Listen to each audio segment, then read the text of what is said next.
The click of Mia Rodriguez's high heels echoed through the empty hallways of the 47th floor of Carter Enterprises. His hands shook as he pushed the cleaning cart, full of products he knew so well after 6 months of that night job. The digital clock on the wall read 11:45 p.m., and his shift had barely started. His eyes burned with exhaustion. After 8 hours as a breakfast waitress and another 6 as a receptionist at a medical clinic, her body was begging for rest. But rest was a luxury Mia couldn't afford, not while Isabella, her 16-year-old sister, was battling leukemia at New York Presbyterian Hospital. The executive floor of Carter Enterprises was different from the others. The navy blue carpet absorbed the sound of their footsteps, and the air had a distinct scent of success and power. The glass walls reflected the lights of Manhattan, creating a mesmerizing spectacle that usually kept her awake during her shift. But not tonight. Mia entered the luxurious executive bathroom, reserved exclusively for the CEO. Her eyelids felt heavy like lead as she mechanically cleaned the marble surfaces. The two-way mirror reflected her exhausted face, marked by deep, dark circles that no amount of concealer could hide. "Just 5 minutes," she muttered to herself, sitting on the velvet sofa in the room. Her body instantly relaxed against the soft fabric, and before she could fight it, sleep washed over her like an irresistible wave. Julian Carter didn't usually work this late, but his billion-dollar deal with a Japanese pharmaceutical company demanded his full attention. By age 35, he had turned the family business into an empire, largely by never accepting less than perfection from himself or his employees. When he entered the executive bathroom at EU030, the last thing he expected to find was a cleaning employee fast asleep on his couch. His first instinct was to call security, but something stopped him. Maybe it was the vulnerability in his young face, or the obvious marks of exhaustion on his features. "Madam?" Julian called firmly, keeping a safe distance. Mia woke up with a start, her brown eyes wide in panic as she recognized Julian Carter. She had seen his photo dozens of times in business magazines and in company hallways. The Wolf of Manhattan, as the media had dubbed him, was known both for his brilliant business acumen and his ruthlessness towards employees who did not meet his expectations. "Mr. Carter, I'm so sorry," Mia stuttered, standing up quickly. "Please, this has never happened before. I work 3 jobs and—" "3 jobs," Julian interrupted, his curiosity momentarily overcoming his irritation. "Why?" Something about the way he asked, not with contempt, but with genuine interest, made Mia hesitate. Her hands nervously wrung her uniform as she considered lying, but what would be the point? She would have been fired anyway. "My younger sister has leukemia," he finally replied, his voice shaking slightly. "Insurance only covers part of the treatment, and even with 3 jobs, I can barely afford the experimental medications she needs." Julian observed the young woman in front of him. Her dark hair was pulled back into a careless bun, and despite her obvious tiredness, there was a determination in her eyes that he recognized, the same determination he saw in his own reflection every morning. "What's your full name?" "Mia Rodriguez, sir." Julian walked to the sink, washing his hands methodically as he processed the information. "How long has your sister been sick?" 2 years. Doctors say the new treatment is promising, but—" Mia trailed off, realizing she was sharing too much information. "But it's expensive," Julian added, drying his hands with a paper towel. "And you work like a convict to keep her alive." Mia just nodded, preparing herself for the inevitable dismissal notice. "Get back to work, Mrs. Rodriguez," Julian said simply, heading to the door. "And next time, use the break room on the 45th floor. It's more comfortable than my bathroom." Dazed, Mia watched as he left, leaving behind only the faint scent of his expensive cologne and a surreal feeling that it had all been a dream. But it wasn't a dream. And in the days that followed, a series of changes began to happen at Carter Enterprises. A new medical assistance program was implemented, especially focused on experimental treatments and rare diseases. Night shift employees were given access to a new break room, equipped with comfortable sofas and premium coffee machines. And somewhere at Presbyterian Hospital, Isabella Rodriguez began receiving a revolutionary treatment, courtesy of a mysterious anonymous benefactor who had paid in advance for the entire series of experimental drugs. Julian observed everything from a distance, through discreet reports on the progress of Isabella's treatment. For the first time in his life, he had made a business decision based not on numbers or projections, but on the determined gleam in the eyes of a cleaning worker who refused to give up on her sister.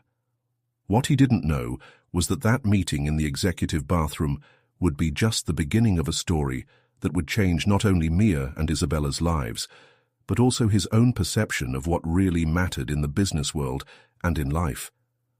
The morning after their meeting in the executive bathroom, Julian couldn't get Mia Rodriguez out of his mind. Sitting in his office on the 47th floor, he combed through the contract employee file, something he had never done before. Her computer screen displayed a 3x4 photo of Mia. Dark hair, determined eyes, restrained smile.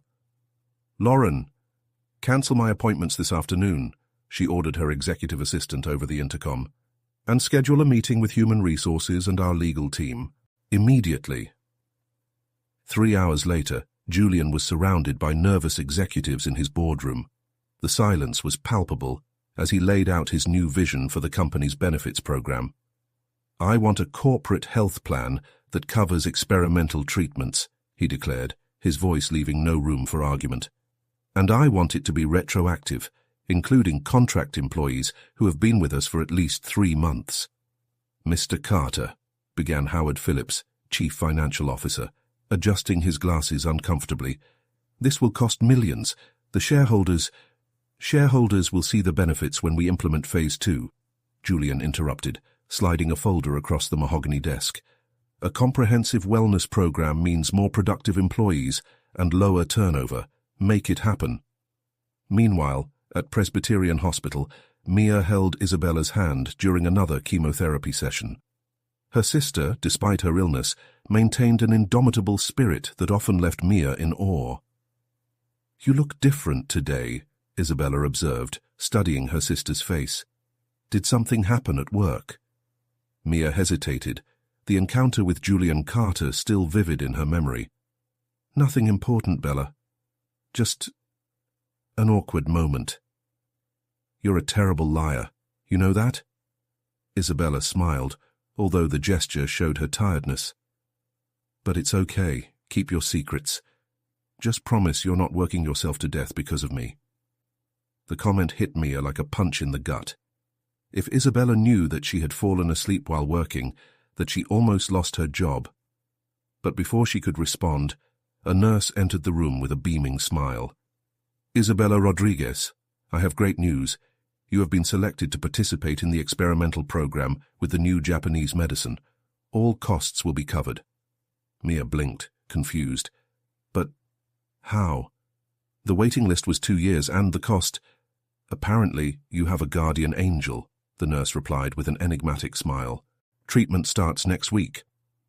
Back at Carter Enterprises, Julian watched the city through his glass wall. Her cell phone vibrated, a message from the hospital confirming that Isabella had been included in the program. He allowed himself a small smile, something rare in his repertoire of expressions. "Lauren," called her assistant, "schedule a discreet visit to Presbyterian tomorrow. I want to see in person how the new program is being implemented." The next night, during her cleaning shift, Mia was still trying to process the sudden change in her luck. As he pushed his cart through the now familiar aisles, he noticed subtle changes in the environment. A new lounge had opened, with couches that looked like they cost more than his annual salary. "Ms. Rodriguez," a familiar voice made her freeze. Julian Carter stood in the doorway of his office, his tie slightly loose after another long day. "Can I have a word?" Mia's heart quickened as she followed him into the office. The night view of Manhattan created a surreal setting for that moment. "How is your sister?" Julian asked, surprising her with his direct question. She was selected for a new treatment," Mia replied, studying the CEO's face for any signs. "You wouldn't have anything to do with that, would you?" Julian poured himself some water, considering his response. Carter Enterprises is expanding your medical benefits. Your sister simply qualified for the program. Mr. Carter, Julian, he corrected softly, turning to face her. And don't thank me. You showed me something important last night, Ms. Rodriguez, that sometimes we need to look beyond the spreadsheets to see the true value of an investment. Mia felt tears forming in her eyes, but she held them back. This man, known for his coolness in business, had changed his corporate policy after finding her sleeping in his bathroom. The irony did not escape him. Still, she said, finding her voice, "Thank you, Julian." The sound of his name on her lips caused an unexpected reaction in Julian. For a moment, the feared CEO of Carter Enterprises felt vulnerable, human. "You should go home and rest," he suggested, his voice softer than usual. "I have instructed that your schedules be adjusted. 3 jobs are no longer necessary." "But I can't just—" "Yes, you can," Julian insisted. "Your sister needs you strong, not exhausted. Consider this part of the company's new wellness program."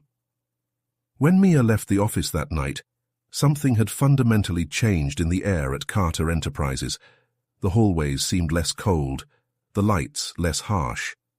And on the 47th floor, Julian Carter stayed up late, rewriting corporate policies, and for the first time in his career, considering that perhaps true success couldn't be measured in just dollars and cents.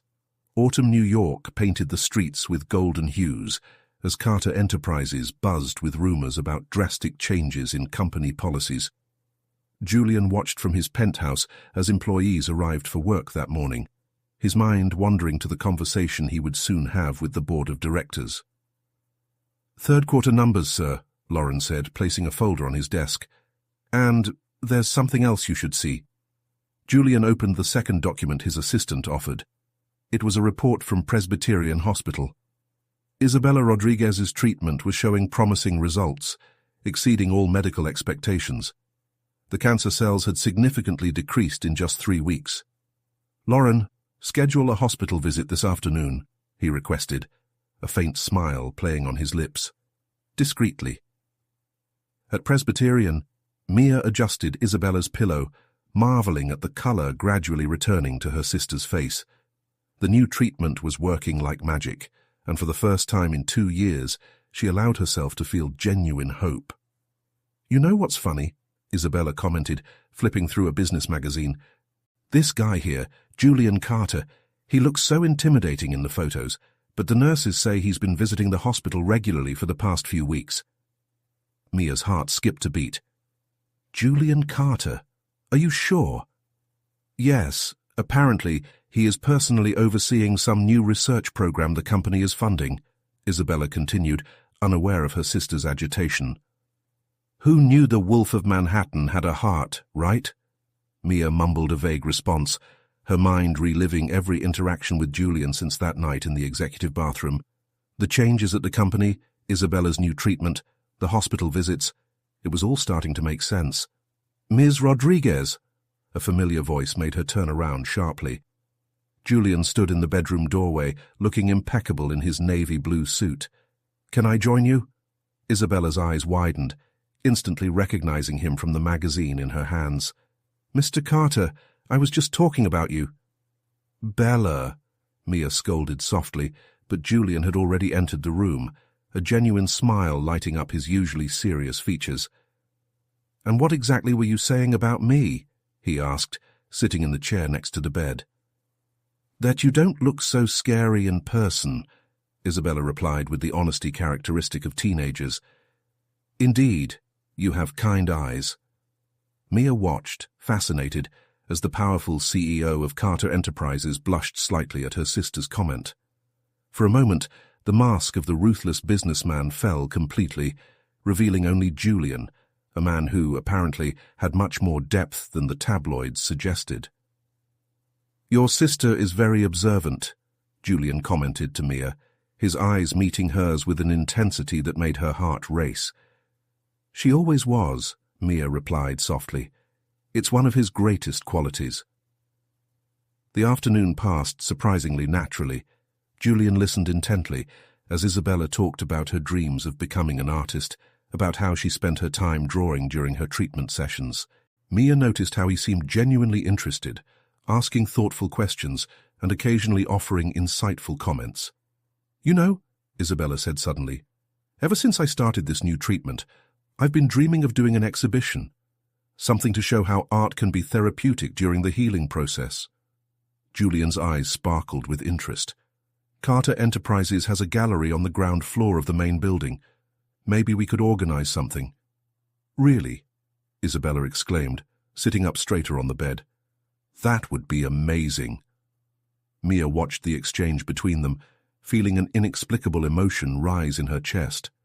This man, who she once feared, was not only saving her sister's life, but also fueling her dreams. When it was time for Julian to leave, he hesitated at the bedroom door. "Ms. Rodriguez, Mia, could you walk me to the elevator?"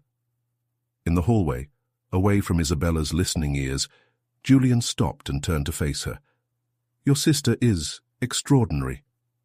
"She is," Mia agreed, suddenly aware of the closeness between them. "Mr. Carter, Julian, I don't know how to thank you for everything you've done." "Don't thank me," he said, his voice softer than usual. "Actually, I'm the one who should be thanking you. You've shown me something I'd forgotten in all the reports and board meetings, the value of compassion in business." Their eyes met, and for a moment, the world seemed to stop. The busy hospital corridor disappeared, leaving just the two of them in that bubble of mutual understanding. "As for the exposure," Julian continued, breaking the moment, "I'll ask Lauren to contact you about the details. I think it will be good for Isabella to have something to focus on other than the treatment." Mia nodded, unable to find the words to express the gratitude that overflowed in her chest. When Julian entered the elevator, she stood still, watching the doors close, her mind a whirlwind of unidentified emotions. Back in her room, Isabella was waiting for her with a knowing smile. "He likes you, you know." "Bella, don't be ridiculous," Mia responded automatically, though her heart quickened at the suggestion. "I'm not ridiculous. I'm observant, remember? And the way he looks at you, well, let's just say not every billionaire CEO personally visits hospital patients just to check on their benefits program." Mia sat on the edge of the bed, allowing herself, for the first time, to consider the possibility that maybe, just maybe, there was something more going on between her and Julian Carter than simple corporate pleasantries. Outside, the autumn sun was beginning to set, casting golden shadows through the hospital window. Somewhere between the 47th floor of Carter Enterprises and room 415 of Presbyterian, an unexpected story was unfolding. A story about second chances, hearts that slowly open, and the transformative power of compassion. Word about Isabella's art exhibit quickly spread throughout Presbyterian Hospital, bringing new energy to the pediatric oncology sector. Other children began joining her during impromptu art sessions, transforming the sterile environment into a colorful, vibrant studio. Mia watched her sister's transformation with a mixture of joy and disbelief. In just 1 month, Isabella had gone from a weak teenager to a young artist full of life, inspiring other patients with her creativity and determination. The new treatment was working almost miraculously, and Mia knew exactly who to thank for it. Ms. Rodriguez, Lauren, Julian's assistant, approached Mia during her night shift at Carter Enterprises. "Mr. Carter would like to discuss the details of the exhibit. He is available now if you would." Julian's office was different that night. Plants had been added to the corners, softening the austere atmosphere, and one of the walls now displayed one of Isabella's drawings, a sunset seen through the hospital window, with vibrant colors that seemed to defy the illness itself. "You hung her drawing," Mia commented, surprised to see her sister's work in such a prominent location. "It's a reminder," Julian replied, rising from his desk, "that there's more to life than spreadsheets and acquisitions." He paused, studying the drawing. "Your sister has an extraordinary gift." "She really does," Mia agreed, sitting in the chair he indicated, "and it's getting stronger every day. Doctors say they've never seen such a positive response to treatment." Julian smiled, a gesture Mia noticed was becoming more frequent. The exhibition is scheduled for 3 weeks from now. Lauren organized everything. Press invites, catering, even a charity auction of the works. The proceeds will go to the pediatric oncology ward. Julian, it's too much, Mia hesitated, feeling overwhelmed by the magnitude of the event. It's not too much, he replied softly, moving closer. Actually, I want to show you something. Julian led Mia to the elevator, going down to the ground floor of the building. The Carter Enterprises Gallery was a stunning space, with pristine white walls and sophisticated lighting. But what really caught Mia's attention were the panels already installed, each dedicated to a different phase of Isabella's journey. You've already started the assembly, she whispered, excited. I wanted it to be a surprise, Julian admitted, watching her reaction. Each section tells a story, the diagnosis, the struggle, the hope, and ultimately, the cure. Mia browsed the empty panels, imagining how they would look filled with Isabella's works. His hands were shaking slightly when he reached the last panel, titled Rebirth. How do you do it? She asked suddenly, turning to face him. How can you be two such different people? The ruthless CEO that everyone fears, and this man who does all this? Julian was silent for a moment, considering the question. Maybe I needed someone to show me that these two people can coexist, he replied finally, his intense gaze meeting hers. Someone who would make me see that compassion is not weakness. The air between them became charged with unspoken electricity. Mia felt her heart accelerate when Julian took a step towards her, closing the distance between them. Mia, he began, his voice softer than usual. I need to tell you something. But before she could continue, Mia's cell phone rang shrill in her purse. It was the hospital. Isabella had a reaction, the nurse quickly informed her. It's not serious, but we need you to come right away. Mia's world seemed to spin. Julian, noticing her paleness, was already reaching for his keys. I'll take you, he said, his tone brooking no argument. During the ride to the hospital, Mia tried to control her panic while Julian drove with precision through the night streets of Manhattan. His hand found hers on the passenger seat, offering a comforting squeeze that said more than words could ever express. At the hospital, they discovered that Isabella had had a mild allergic reaction to one of the new medications, something completely manageable. When they entered the room, she was sitting on the bed, drawing as if nothing had happened. You two look more scared than me, Isabella commented, looking up from her sketchbook with a knowing smile. I'm fine, I promise. In fact, I was just finishing a drawing for the exhibition. Julian and Mia exchanged relieved looks, and at that moment, something subtly changed between them. The shared worry, the momentary fear of losing something precious, had created a deeper connection that neither of them expected. I think we need to adjust some treatment protocols, Julian commented, already in business mode, talking to the doctor in the hallway. But her hand hadn't let go of Mia's, and she allowed herself to find comfort in that contact. When the night finally calmed down and Isabella was sleeping peacefully, Mia found Julian in the hospital cafeteria, 2 untouched cups of coffee between them. You were going to tell me something at the gallery, she reminded him softly. Julian studied her for a long moment, as if measuring his next words. Yes, I would. But I think you already know what it is. He paused, his eyes never leaving hers. You changed everything, Mia. My company, my perspective, my heart. The words hovered between them, heavy with meaning and possibility. Outside, the city continued its frenetic pace, but inside that hospital cafeteria, time seemed to have stopped, keeping that moment like a precious jewel that would change the course of their lives forever. News of the Carter Enterprises Charity Expo dominated that week's business headlines. CEO revolutionizes corporate policies with humanitarian initiative, announced the Wall Street Journal. Julian watched the headlines on his desk, remembering how, just a few months ago, the headlines portrayed him exclusively as the ruthless Wolf of Manhattan. Advanced ticket sales have already exceeded our expectations, Lauren reported, delivering the updated report, and several CEOs of other companies have expressed interest in implementing similar programs.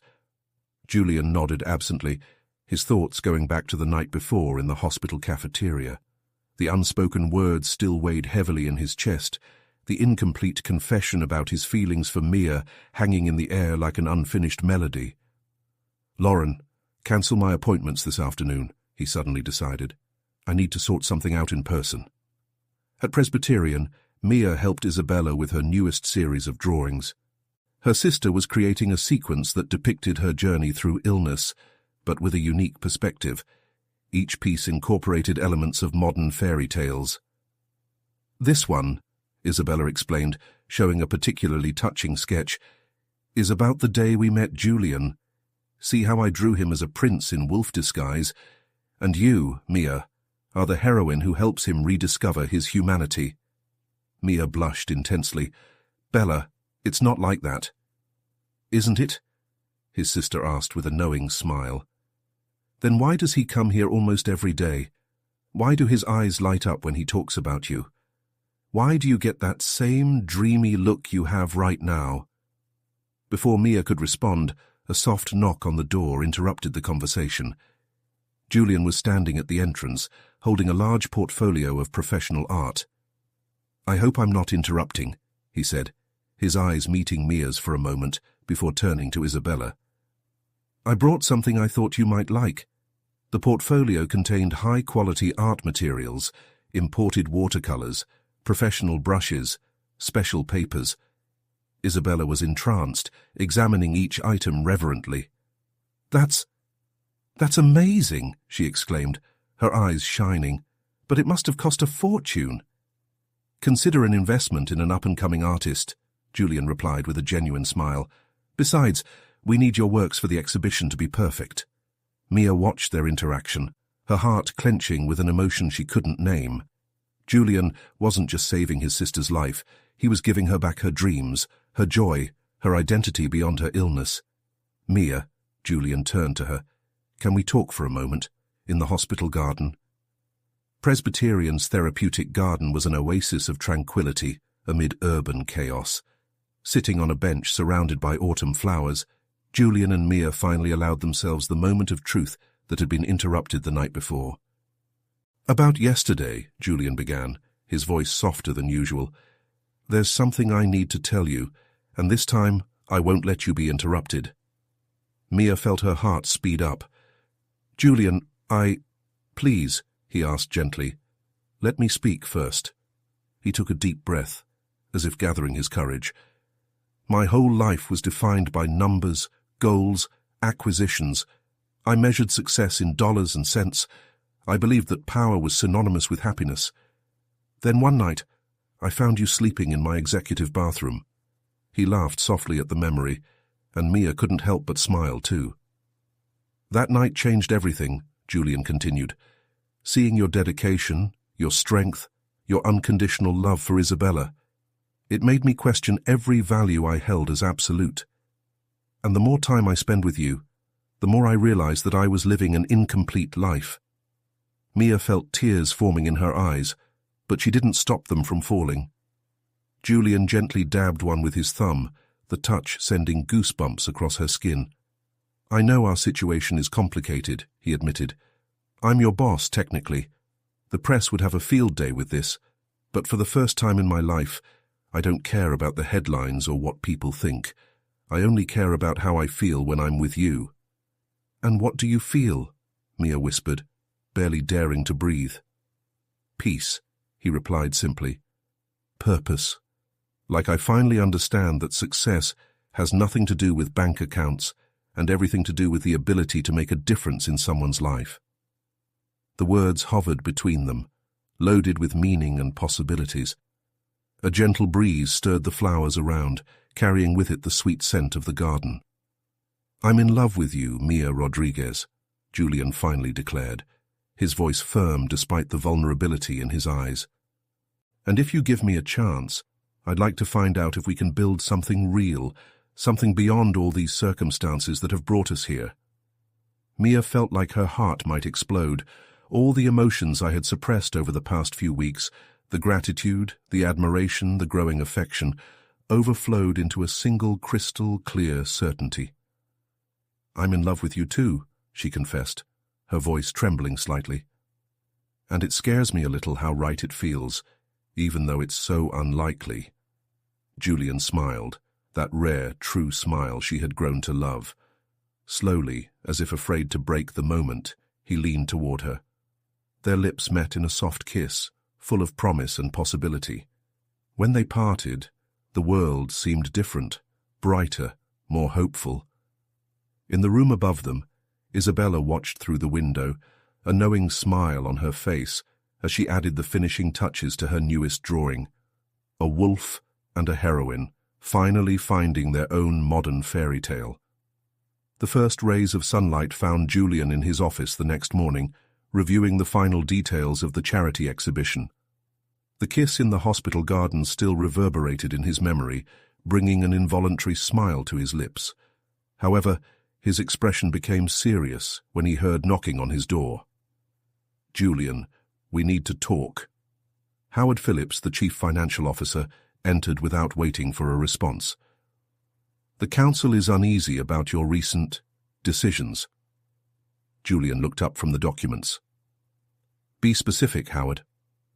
"The new medical benefits program, the charity expo, resources being redirected to social causes."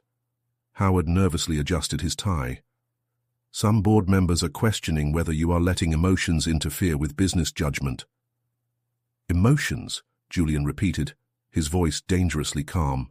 "Tell me, Howard, how much has productivity increased since we implemented the new benefits program?" "Well, 23%, but what about employee turnover? It reduced by 40%, however. What about our public image?"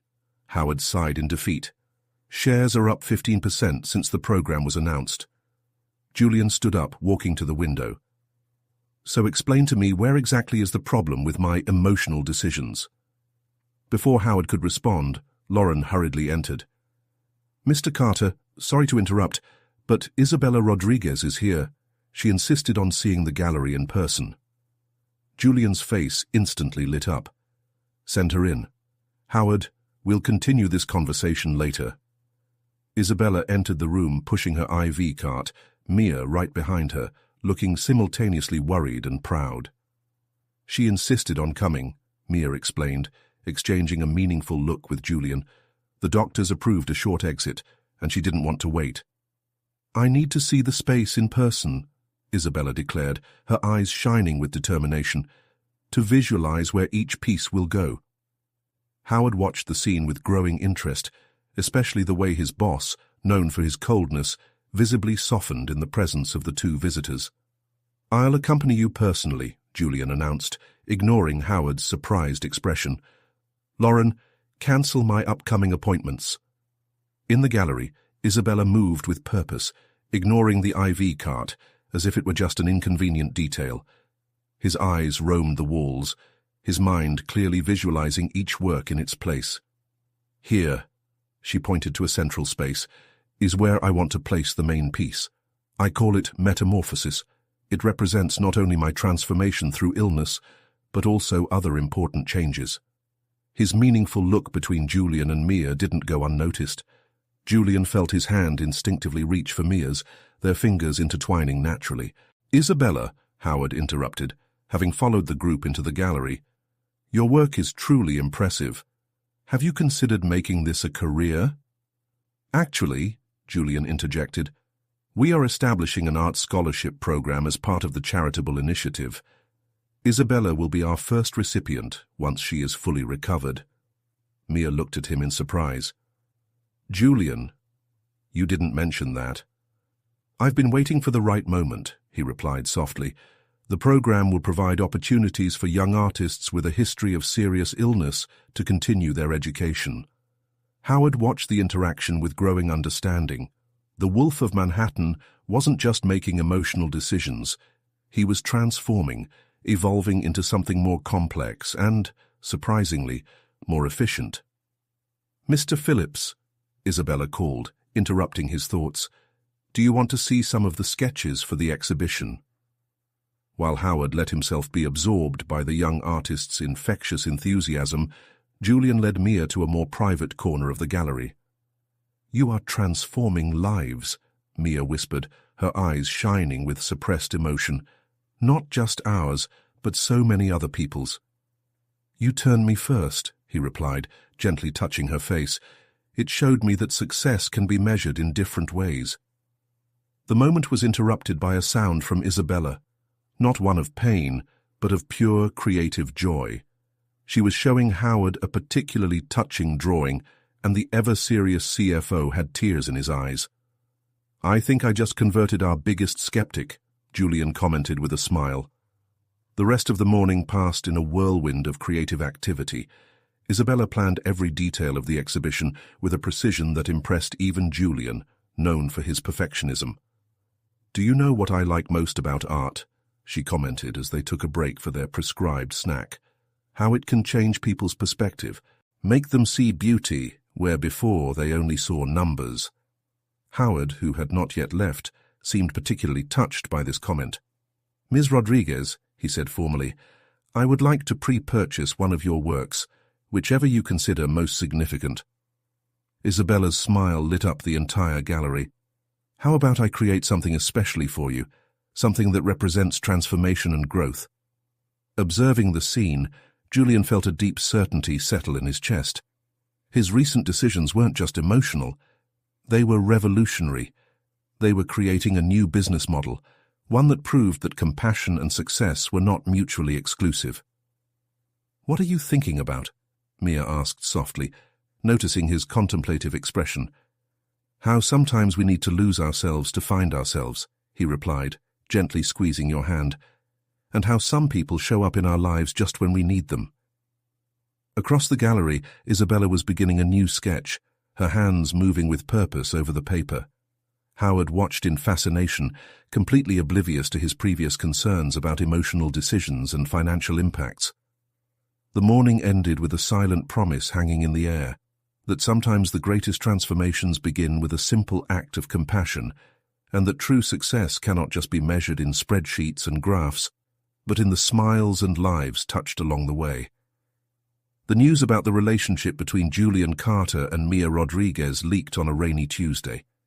The New York Post featured a photo of them in the hospital garden, their hands intertwined, sharing an intimate moment. "The Taming of the Wolf, Carter Enterprises CEO in romance with employee," blared the headline. Julian stared at the story on his tablet while Lauren tried to manage the flood of press calls. "I've already received 47 interview requests this morning," she reported, her professional tone masking concern, "and the council has called an emergency meeting for this afternoon." "Has Mia seen this?" Julian asked, his voice tense. "Yes, sir. She called a little while ago, quite concerned about the impact this might have on Isabella's exposure." Julian closed his eyes for a moment, feeling the weight of the situation. It wasn't the public exposure of the relationship that bothered him. It was how it could affect Mia, and, more importantly, Isabella's treatment. At Presbyterian, Mia tried to remain calm as she explained the situation to her sister. Isabella, surprisingly, seemed more excited than worried. "This is perfect," he exclaimed, his eyes shining with artistic enthusiasm. "You know that centerpiece I've been working on. Now I know exactly how to finish it." "Bella, this is serious," Mia tried to argue. "People are speculating that Julian changed company policies because of me, that the experimental treatment was favoritism." "So what?" Isabella interrupted, her fingers already working on a new sketch. "You two fell in love while he was doing the right thing. That doesn't make it any less true or important." At Carter Enterprises, the boardroom was buzzing with tension. Julian faced 12 serious faces, some clearly hostile. "This is a public relations disaster," declared Richard Morton, the board's longest-serving member. "First radical policy changes, now a romance with an employee. The company's reputation is at risk." Julian remained calm, his relaxed posture contrasting with the hustle and bustle around him. "Our reputation? Our stock is up 20% since the changes. The medical benefits program has been praised by industry experts. The charity expo has already raised $500,000 in advance sales. But the timing of this relationship, another counselor argued, it seems questionable. Questionable? Julian stood up slowly. I'll tell you what's questionable. A billion-dollar company that didn't care about the well-being of its employees until a few months ago. Now, that was questionable. A heavy silence fell over the room. Julian walked to the window, watching the city below. Gentlemen, I am not here to ask for permission or to apologize. I am here to let you know that I will continue to lead this company in the way I believe is right. If that includes loving someone who showed me a better way, then yes, I am guilty. At the hospital, Mia received an unexpected visitor. Howard Phillips, the chief financial officer, appeared carrying a thick briefcase. Ms. Rodriguez, he began formally, I came to show you something that might help right now. He opened the folder, revealing graphs and reports. These are the company's numbers before and after the changes Julian implemented. The transformation wasn't just moral, it was strategically brilliant. Mia studied the documents, feeling the lump in her throat loosen. The numbers didn't lie. Carter Enterprises was stronger than ever. Why are you showing me this? She asked softly. Howard smiled, a rare gesture on his usually serious face. Because sometimes we need hard data to defend what our heart already knows is right. In the afternoon, Julian arrived at the hospital to find Isabella working furiously on a large screen. Mia sat nearby, watching with a mix of pride and concern. How are you? He asked, his hand naturally finding Mia's. Better now, Mia replied, squeezing his fingers. Howard was here. Julian raised an eyebrow in surprise. Howard, what did he want? Defend ourselves, Isabella replied, without looking up from her painting. Just like this work will do. The screen revealed a powerful scene, a wolf transforming into a man under the touch of an ordinary woman, while all around them flowers sprouted from the concrete. It was allegorical and realistic at the same time, perfectly capturing the transformation everyone had witnessed. It's the centerpiece of the exhibition, Isabella explained. I called it Metamorphosis of the Heart. Julian felt something warm and wet on his face, a lone tear that he didn't care to hide. Mia gently dried her with her thumb, just as he had done to her so many times before. The press wants an official statement, he said finally. I thought about giving a press conference tomorrow before the exhibition. Are you sure? Mia asked, worried. Absolutely, Julian smiled, looking at Isabella and her work in progress. It's time to show the world that some stories are bigger than sensational headlines. As the sun set over Manhattan, 3 hearts beat in sync, each transformed by the power of love, art, and the courage to see beyond appearances. The real story wasn't in the newspaper headlines, but in the small moments of truth they had shared, and would continue to share. The morning of the press conference dawned with palpable tension in the air. The lobby of Carter Enterprises had been transformed into a makeshift auditorium, filled with journalists eager for a story that promised to shake up the corporate world. Julian adjusted his tie in front of his office mirror, mentally going over the words he had chosen so carefully. Are you ready? Lauren asked, holding up her tablet with the day's schedule. The room is full. Almost, Julian replied, his eyes fixed on a photo on his desk. Him and Mia in the hospital garden, the exact moment captured by the paparazzi. It was an honest, true image, and perhaps that's why it was so powerful. At Presbyterian, Mia watched the press conference preparations on the television in Isabella's room, her stomach in knots. His sister, on the other hand, was quietly working on her latest drawings for the exhibition, occasionally casting comforting glances in his direction. He'll do fine, Isabella assured, mixing shades of blue into her palette. Julian knows exactly what he's doing. It's not him I'm worried about, Mia admitted, wringing her hands nervously. It's the impact this will have on the company, on the exhibition, on the benefits program. In the other patients who depend on the treatment, Isabella added softly, Mia, some truths need to be said out loud for people to understand their true value. At Carter Enterprises, Julian took his place behind the podium, facing a wall of cameras and expectant faces. Howard Phillips and other board members sat in the front row, their expressions carefully neutral. "Good morning," Julian began, his voice firm and clear. "I'm here today to talk about transformation. Not just the transformation of a company, but the transformation of a worldview." Cameras clicked furiously as he took a calculated pause. 6 months ago, I found an employee sleeping through her shift. At any other time in my life, this story would have ended with an immediate dismissal. But something changed that night. For the first time, I actually saw someone, not just an employee, but a human being fighting with all her might to save her sister's life. At the hospital, Mia felt silent tears streaming down her face as she watched Julian tell his story, their story, to the world. The changes we implemented at Carter Enterprises were not the result of a secret romance, as some have suggested, Julian continued, his voice gaining strength. They were the result of a profound revelation about the true purpose of a corporation in our society. Yes, we are here to generate profit, but we are also here to make a difference in the lives of the people who make that profit possible. He gestured to Howard, who stood up and began handing out folders to journalists. In these folders, you will find detailed data on the positive financial impact of our new policies: increased productivity, reduced turnover, rising market value. But the numbers that really matter are different. 53 lives saved through our new medical benefits program, 200 families benefiting from our educational assistance initiative, and a young 16-year-old artist who is beating leukemia and inspiring other patients with her art. At Presbyterian, Isabella smiled, adding a finishing touch to her painting. "As for my relationship with Mia Rodriguez," Julian continued, his voice softening, "I make no apologies for falling in love with someone who taught me the true meaning of courage and determination. Our story didn't start with romance. It started with compassion, respect, and mutual admiration. Love came later, naturally, as it does for anyone who finds someone who makes them want to be better." Journalists wrote furiously, some visibly emotional. "Tomorrow night," Julian concluded, "Carter Enterprises opens a charity art exhibition.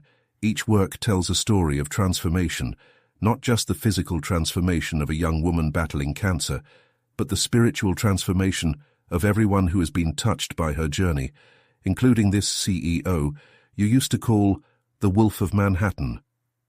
A moment of absolute silence preceded the explosion of questions. Julian answered them calmly and honestly, hiding nothing, apologizing for nothing. At the hospital, Mia finally breathed a sigh of relief when the press conference ended.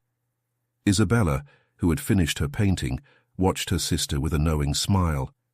"See," she said softly, "some stories are too powerful to be distorted, even by the most sensationalist media." Hours later, Julian arrived at the hospital carrying several newspapers. The headlines were already starting to change. CEO revolutionizes corporate culture with humanitarian program. Love story inspires change on Wall Street. Carter Enterprises, a new business model. "I think we got it," he said, sitting down next to Mia and taking her hand. "No," Isabella corrected, revealing her finished painting. A stunning portrait of Julian and Mia in the hospital garden, but with a magical twist. All around them, flowers sprouted from the concrete, and their shadows formed the silhouettes of people being healed. "We've just begun." The day before, the expo turned Carter Enterprises into a whirlwind of activity. Employees moved around the lobby, adjusting lights and positioning pedestals for Isabella's works. Julian personally oversaw every detail, his usual perfectionism now directed towards something far more meaningful than financial reporting. "The flowers for the center need to be white," he instructed the decorating team. "They represent hope and new beginnings, just like in Isabella's paintings." Lauren walked over with her tablet, checking the endless list of details. "The press has started to arrive for the pre-tour, and Mr. Phillips has asked to inform you that the first buyers are already making significant bids for the works." At Presbyterian, Mia helped Isabella prepare for her temporary discharge. After weeks of negotiation with doctors, they had agreed to allow her to participate in the opening of her own exhibition, as long as she was under constant medical supervision. "I can't decide which dress to wear," Isabella frowned, looking at the two options Julian had sent, an elegant navy blue and a stunning emerald green. "The green one," Mia suggested, fixing her sister's hair that was starting to grow back. "It suits your eyes and your strength." "Are you nervous?" Isabella asked, studying her sister's reflection in the mirror. "About appearing publicly with Julian for the first time?" Mia hesitated, her hands pausing momentarily in Isabella's hair. "A little, but not for the reason you might think. I'm more worried about being worthy of this whole moment, the exposure, the benefits program, everything it's built." "Mia," Isabella turned to face her, "don't you realize he built all of this because you inspired him to be better? You inspired each other." At Carter Enterprises, Julian welcomed the first journalists to preview the exhibition. Howard Phillips accompanied him, proudly explaining the positive financial impact of the company's recent changes. "Look at this work," Howard pointed to a particularly moving painting, a hospital hallway gradually transforming into a flower garden. Isabella Rodriguez perfectly captured the essence of what we are trying to achieve here, transforming cold environments into places of hope. Julian watched his finance director with a mixture of surprise and gratitude. Howard, who had previously been concerned only with numbers, now spoke about art and hope with genuine enthusiasm. "Mr. Carter," a Wall Street Journal journalist approached, "how would you respond to criticism that you are mixing personal life with business?" Julian smiled, a gesture that no longer seemed forced or calculated. "I ask you, when did we decide that business shouldn't have a heart? When did we agree that success and compassion are mutually exclusive?" The response generated a flurry of frantic notes. Howard hid a pleased smile. Later in the afternoon, Mia arrived at Carter Enterprises with Isabella, who looked radiant in her green dress. A discreet nurse accompanied them, monitoring the young artist's vital signs. "Everything is perfect," Isabella whispered, her eyes shining as she saw her works displayed in the gallery. "Exactly as I imagined." Julian appeared silently beside them, his presence bringing an immediate calm. "Welcome," he said softly, kissing Isabella's forehead before taking Mia's hand. "Are you ready to show the world your vision, little artist?" Isabella smiled, a smile that lit up her entire face. "I was born ready." The gallery doors opened promptly at 7 p.m. A constant flow of guests, executives, artists, journalists, and doctors filled the space, all captured by the power of Isabella's works. "Extraordinary," muttered a renowned art critic, studying the centerpiece. "The way she captures transformation, not just physical, but spiritual. It's eye-opening." Mia watched proudly as Isabella led small groups through the exhibit, explaining each work with a maturity that transcended her 16 years. Julian remained at her side, his hand occasionally finding hers in discreet gestures of support. "That's my favorite," he commented, indicating a smaller painting, almost hidden in a corner. It showed a woman sleeping on a luxurious sofa, while flowers bloomed around her. Mia blushed, recognizing the scene in the executive bathroom. She turned even that moment into something beautiful. "That moment was already beautiful," Julian replied softly. "We just needed the eyes of an artist to show us that." The night wore on, and the bids for the paintings continued to rise. Howard circulated among the guests, proudly announcing that the fundraising had already exceeded all expectations. "This is going to change a lot of lives," he commented, joining Julian and Mia. "Not just through the money raised, but through the message we are sending to the corporate world." Isabella, although beginning to show signs of tiredness, remained radiant. Every sale, every compliment, every story shared by other patients and their families fueled her energy. "Look," she called Mia and Julian to her final work, a canvas she had kept covered until that moment. "This is my true masterpiece." The painting revealed a hospital garden scene, but from a unique perspective. It showed not just Julian and Mia, but dozens of other people, patients, doctors, staff, all connected by golden lines of light emanating from the center, where a glowing heart pulsed with vibrant colors. "I call this one the chain of love," Isabella explained, her voice soft but firm. "Because that's how change happens. One act of love leading to another, until we are all connected in something greater than ourselves." Julian felt Mia tremble slightly beside him and put his arm around her, both of them deeply touched by Isabella's insight and wisdom. The night had just begun, but it had already forever transformed Carter Enterprises and everyone in it.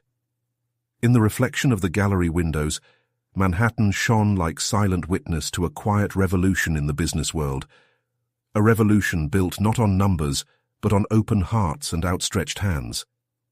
Isabella's exhibition had become the most talked-about event in Manhattan that week. The Carter Enterprises Gallery remained open to the public, attracting crowds who came not only to admire the art, but to witness the tangible transformation of one of New York's largest corporations. Julian watched from his office on the 47th floor as another line formed at the building's entrance. His phone was ringing off the hook. Other CEOs wanted to know more about the benefits program. Investors were interested in replicating the model, and the press was still hungry for more details on the story. "Mr. Carter," Lauren interrupted his thoughts, "Boston Memorial Hospital is on the line. They want to implement a program similar to ours." "Schedule a video conference," he replied, his eyes catching a familiar movement in the lobby below. Mia had arrived for her shift, but now as coordinator of the company's new social assistance program. Mia's transformation from cleaner to executive had been as natural as it was unexpected. Her personal experience with the healthcare system and her deep understanding of employee needs made her perfectly suited for the role. "How is Isabella today?" Julian asked when Mia entered his office, carrying a folder with new cases for analysis. "Stronger every day," Mia smiled, sitting in the chair in front of her desk. "The doctors are impressed with your recovery. Apparently having a purpose does wonders for the immune system." Julian reached across the table, intertwining his fingers with hers. "And how are you dealing with all of this? The transition, the media attention?" "Honestly?" Mia paused, considering. "Sometimes I still wake up thinking it was all a dream, that I'm going to have to run to my 3 jobs and—" "But it's not a dream," Julian added softly, standing up to approach her. "It's a new reality that we built together." The moment was interrupted by Howard Phillips, who hurriedly entered the office. "Sorry to interrupt, but we need to discuss something important. I just got a call from Memorial Sloan Kettering. They want to expand our partnership to other types of treatment." The news was significant. The program initiated to save Isabella was growing beyond their initial expectations, reaching more lives than they had imagined possible. "How much do we need to make expansion possible?" Julian asked, already mentally calculating the numbers. "Actually," Howard smiled, a gesture that was becoming more frequent, "a lot of investors want to participate. Apparently compassion is an excellent business model." Mia watched the interaction with a mix of pride and humility. She remembered the first time she met Julian, the fear she felt when she was discovered sleeping in his bathroom. How had that moment of vulnerability turned into something so powerful and transformative? "We have another situation to consider," Howard continued, his tone more serious. "Your story, well, Hollywood is interested." Julian and Mia exchanged surprised looks. "A movie?" Mia asked in disbelief. "Several studios have already made offers," Howard confirmed. "They see it as a modern love story that also touches on important social issues." "No," Julian responded immediately, surprising both Howard and Mia. "Our story is not for entertainment. It is a catalyst for real change." Mia felt her heart expand at those words. That was exactly how she felt. Her story with Julian was too precious to be turned into mere spectacle. "I agree," she said firmly. "We can do more good by staying focused on what really matters. Helping other people." Howard nodded, visibly relieved. "I will refuse all proposals then, but we still have other matters to discuss. The expansion of the program, new partnerships." The afternoon took place in a series of important meetings and decisions. The program that began with an employee sleeping in an executive bathroom was turning into a national corporate reform movement. At the end of the day, Julian and Mia visited Isabella in the hospital. She was sitting on her bed, surrounded by new sketches and paints, working on her next series. "What are you creating now?" Julian asked, observing the confident strokes on the paper. "A new series on corporate transformation," Isabella replied without looking up from her work. "But this time, I'm focusing on the people who have been impacted by the program. Each work tells a different story of healing and hope." Mia sat on the edge of the bed, admiring her sister's work. "You can always see beyond the surface, can't you?"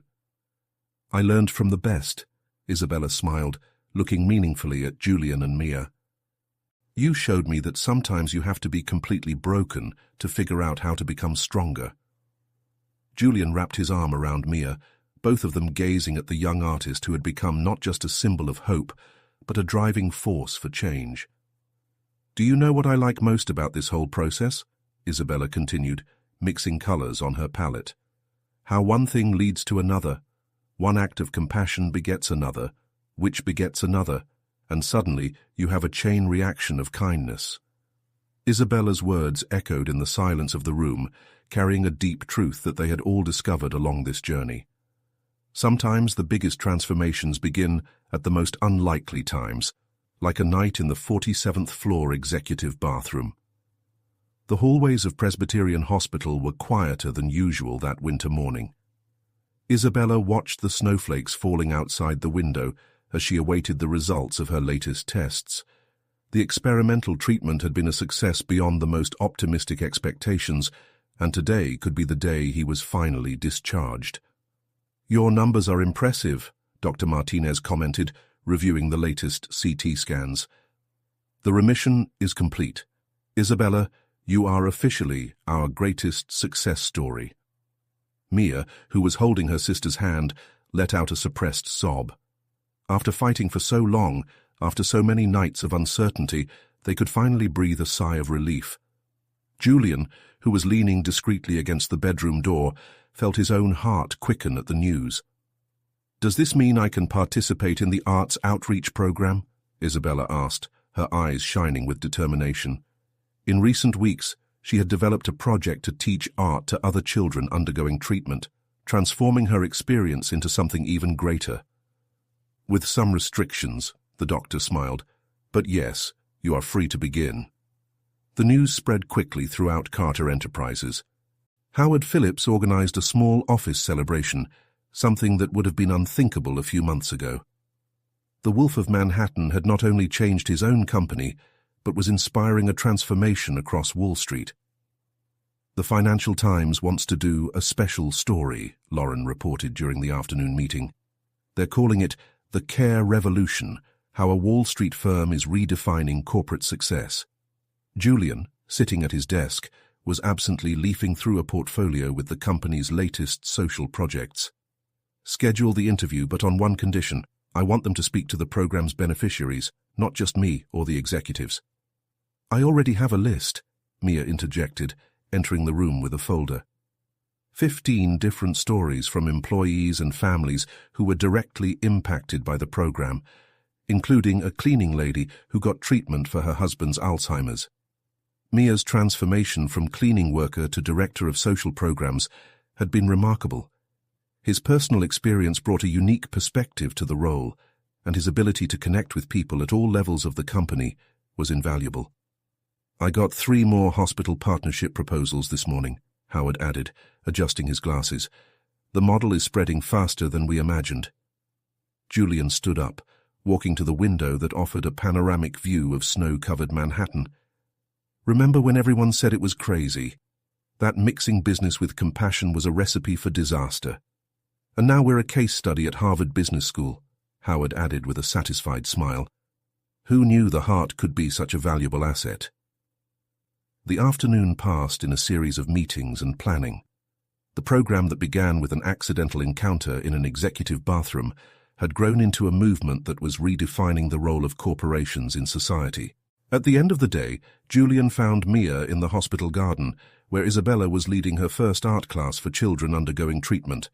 The space, once sterile and intimidating, was now alive with color and laughter. "She's a natural at this," Mia commented, watching her sister help a little leukemia patient mix colors on her palette. "I always knew Isabella was special, but seeing her turn her own pain into something so beautiful." Julian wrapped Mia in his arms, both of them watching the scene in front of them. "Just like you," he murmured in her ear. "It turned a desperate situation into something that is changing lives." "We transformed," she corrected softly, turning to face him. "You could have simply fired me that night. Instead, you chose to see beyond appearances." Isabella, noticing the moment between them, smiled as she helped her little students clean their brushes. She had captured the love between her sister and Julian countless times in her paintings, but the reality was even more beautiful than any work of art. "Ms. Rodriguez," a small voice caught her attention. It was Lucy, one of the youngest patients, holding a colorful drawing. "I did this for you. It's you teaching us that even sad things can become beautiful things."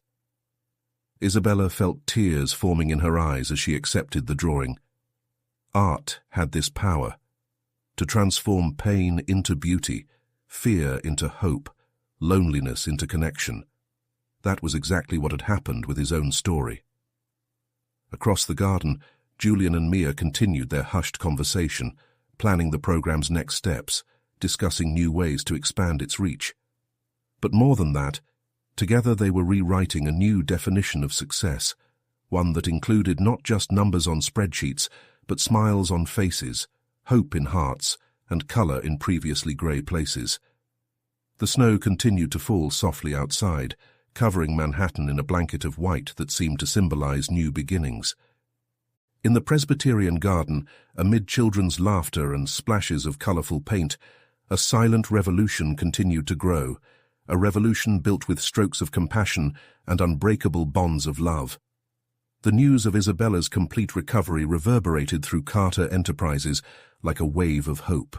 The program that began with an unexpected encounter on the 47th floor was now transforming lives across Manhattan, and Julian Carter found himself in unfamiliar territory, learning to balance his old business instincts with a new sensitivity that Mia had awakened in him. "The first quarter numbers are in," Howard announced during the morning meeting, his face revealing a small smile.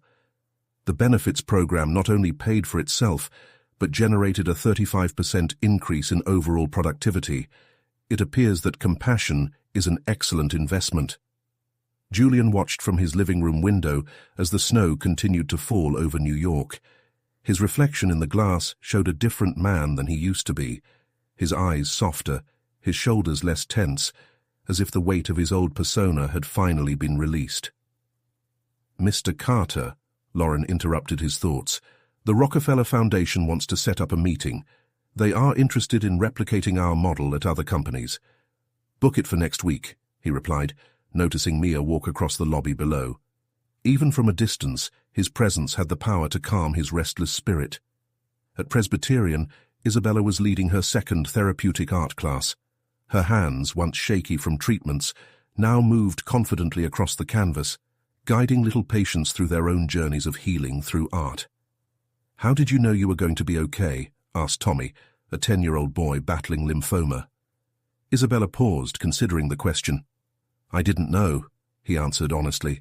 "But I've learned that sometimes healing begins when we stop fighting alone and allow other people to help us carry the weight." At Carter Enterprises, Mia reviewed new cases for the assistance program.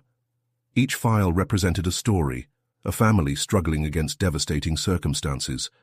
Her own recent past made her especially empathetic to every situation. "Ms. Rodriguez?" A shy voice interrupted her. It was Amanda, one of the night shift cleaners. I wanted to thank you. My father's treatment was approved yesterday." Mia stood up to hug the woman, vividly remembering her own nights of despair. "How is he responding?" "The doctors are optimistic," Amanda replied, wiping away tears. "They said we caught Alzheimer's at an early stage, thanks to the new preventive checkup program." Julian found the two chatting when he arrived for his daily lunch with Mia. He discreetly observed the interaction, marveling at how naturally Mia transitioned between her new executive role and her deep connection with employees. "You never forget where you came from," he commented after Amanda left. "It's one of the things I admire most about you." Mia smiled, intertwining her fingers with his. "How could I? Every person who seeks help reminds me of that night in the executive bathroom. How a single decision of yours changed not only my life, but is creating waves of transformation." "Our decision," Julian corrected softly. "You chose to be honest with me that night, even though you knew you could lose your job. Your courage started it all." In the afternoon, during a video conference with international investors, Julian presented the results of the program. The numbers were impressive, but it was the personal stories that really captured attendees' attention. "The real ROI isn't just in the graphics," he explained, showing photos of Isabella's exhibit. "It's about cultural transformation, employee loyalty, creating an environment where people can truly thrive." Howard, sitting next to him, added, "Our talent retention rate has increased by 80%, recruitment costs have fallen dramatically, and our reputation in the market has never been better." After the conference, Julian found Mia and Isabella in the hospital garden. The space, previously used only for brief moments of rest, had been transformed into a vibrant outdoor art studio. "Look what Tommy painted today," Isabella proudly showed a colorful canvas. "He said it represents his journey through treatment, but with superheroes helping along the way." Julian studied the painting, recognizing elements that reminded him of his own transformation. "Sometimes real superheroes don't wear capes," he commented, observing a group of children working on their own creations. "No," Isabella agreed with a knowing smile. "Sometimes they wear doctor's coats, or cleaning uniforms, or even expensive suits." Mia watched their interaction, her heart overflowing with gratitude. The journey that began in desperation had transformed into something bigger than them all, a movement for change that continued to grow and touch more lives every day. "Do you know what I like most about these classes?" Isabella continued, helping a little patient with her painting. "How each person finds their own way to tell their story. No two journeys are exactly the same." Julian and Mia exchanged meaningful glances, deeply understanding the truth in those words. His own story, unlikely as it was, had become a catalyst for hundreds of other stories of hope and transformation. Carter Enterprises was buzzing with a different energy that morning. The Social Responsibility Department, now occupying an entire floor of the building, was filled with people reviewing new cases and implementing programs in partnership with hospitals across the country. At the center of it all, Mia coordinated operations with a blend of professional efficiency and personal compassion that had become her trademark. "Ms. Rodriguez," a young assistant, interrupted her. "Chicago's Memorial Hospital has just confirmed implementation of the program. They have 15 priority cases awaiting evaluation." Mia nodded, taking notes on her tablet. In less than a year, the program that was born from his meeting with Julian had expanded to 12 states, benefiting hundreds of families. Each new case still touched her deeply, reminding her of her own nights of despair. At Presbyterian, Isabella led a special art therapy session. Her complete recovery had inspired a new wing dedicated exclusively to treatment through art, and today she hosted a group of executives from other companies interested in replicating the model. "Art is not just about creating something beautiful," she explained, helping a little patient with her painting. "It's about giving voice to our internal battles, turning fear into hope, loneliness into connection." Julian watched Isabella's performance with a pride that went beyond his personal relationship with her. The young artist had become a living symbol of transformation, proving that compassion and business could not only coexist, but create something revolutionary. "Your sister is extraordinary," Howard commented, standing next to Julian. "Who knew that night in the executive bathroom would change not just our company, but the entire American corporate landscape?" The Wolf of Manhattan had effectively shed his skin. Business magazines that once portrayed him as a ruthless predator now presented him as a pioneer of a new model of humanized management. But for Julian, the real transformation was much more personal. "Is Mia in the office?" he asked Lauren over the intercom. "Yes, sir." "She is finalizing the details for the program's national launch next week." Julian smiled, adjusting his tie as he headed for the elevator. He found Mia surrounded by documents and art samples, patient work that would be displayed during the program's national launch. "We need to talk," he said softly, closing the office door behind him. Mia looked up, recognizing something different in his voice. "Did something happen?" "Yes," Julian replied, sitting on the edge of his desk. "I realized something important today, watching Isabella with those executives. This whole program, this whole transformation, started with a choice to see beyond appearances, to risk something new." He paused, his eyes meeting hers with a familiar intensity. "And now I want to make another choice." Mia's heartbeat quickened as Julian knelt before her, pulling a small velvet box from his pocket. "Mia Rodriguez, you taught me that true success cannot be measured in dollars or cents. You have transformed not only my company, but my heart. Will you marry me?" The ring was elegant and meaningful, a solitaire surrounded by small, flower-shaped stones, reminiscent of Isabella's paintings of transformation and hope. "Yes," Mia whispered, tears streaming freely down her face. 1,000 times yes." The moment was interrupted by a soft knock on the door. Isabella entered, her face lit up with a knowing smile. "Finally!" she exclaimed, running to hug them both. "I was wondering how much longer he was going to wait to order." "Did you know?" Mia asked, still emotional. "Of course I knew," Isabella smiled. "Who do you think helped choose the ring? The flowers are a reference to the first painting I did of you two. Remember? In the hospital garden?"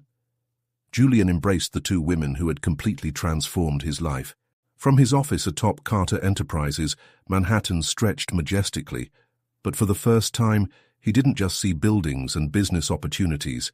He saw interconnected lives, stories of hope, possibilities for transformation. "We need to celebrate," Howard declared, entering the room with a bottle of champagne. "Not just the engagement, but everything we've accomplished. The board just approved the international expansion of the program." The positive news kept coming. Isabella's art therapy program would be implemented in pediatric hospitals across the country. Carter Enterprises had become a case study in business schools, proving that corporate success and social impact could go hand in hand. "Do you know what I like most about this whole story?" Isabella commented as they served the champagne, grape juice for her. "How a moment of vulnerability, Mia sleeping in the executive bathroom, turned into something so powerful. It shows that sometimes our greatest weaknesses can become our greatest strengths." Julian watched his future wife and his future sister-in-law, marveling at the wisdom they both possessed. Mia, who had risked everything for the love of her sister, was now leading a revolution in the way companies treated their employees. Isabella, who had turned her battle with cancer into art, inspired others to find beauty even in the most difficult times.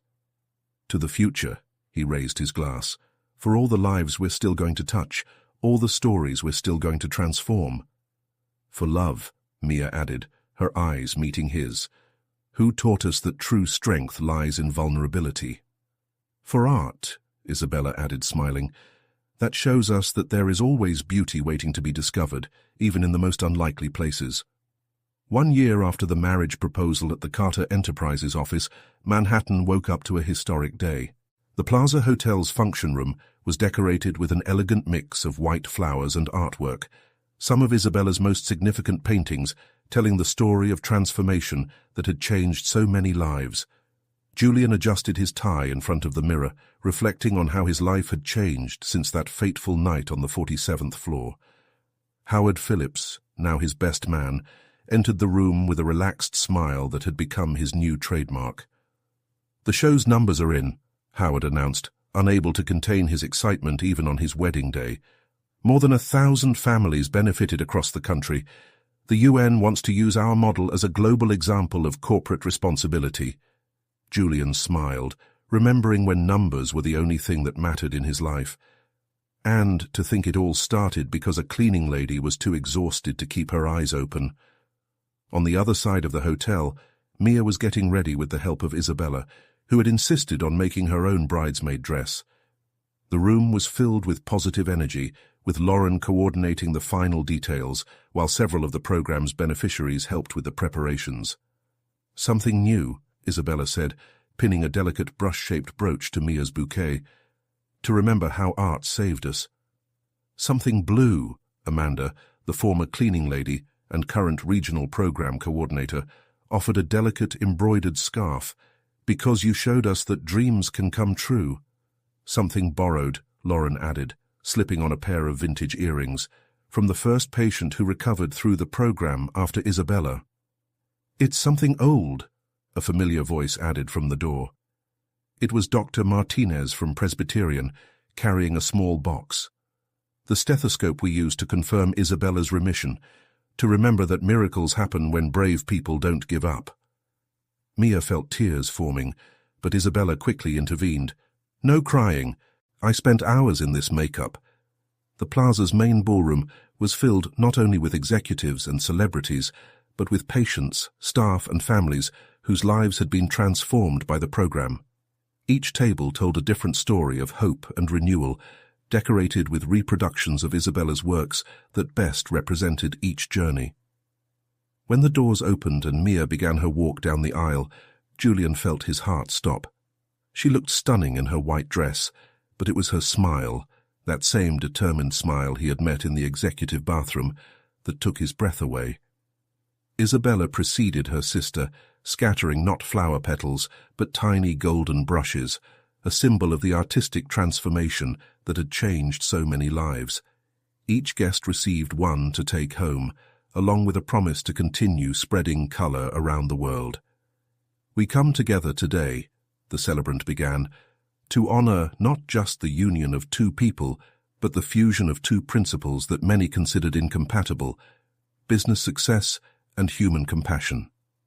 During the vows, Julian surprised everyone by revealing a small covered screen.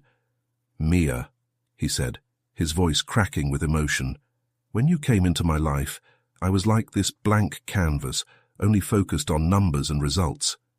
He removed the cover, revealing a secret collaboration with Isabella, a portrait of that first night, but painted with a unique perspective. "You brought out the colors I didn't even know I was looking for."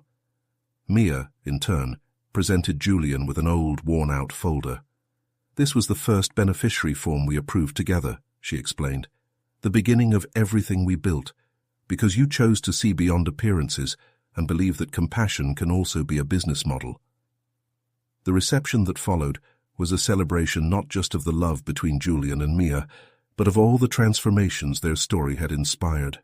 Isabella presented her newest series of paintings, Reflections of Tomorrow, depicting different moments of the journey that had begun that night on the 47th floor.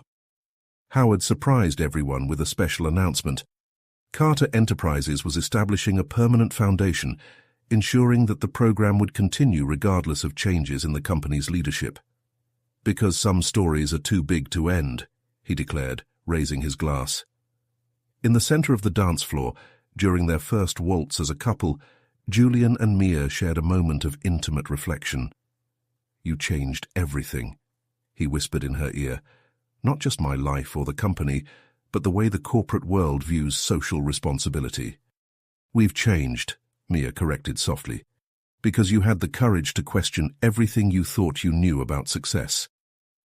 Isabella watched the couple dancing as she put the finishing touches on a quick sketch of the scene. Around him, other guests shared their own stories of transformation, executives who had implemented similar programs, patients who had found hope through art, employees who finally felt truly valued.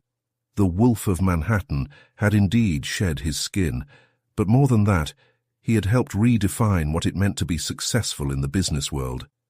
Julian and Mia's story wasn't just a tale of love, it was a testament to the transformative power of compassion when combined with business acumen. As the night progressed and the stars shone over Manhattan, guests left carrying not only memories of a memorable celebration, but the knowledge that some stories have the power to change the world, one brush of hope at a time.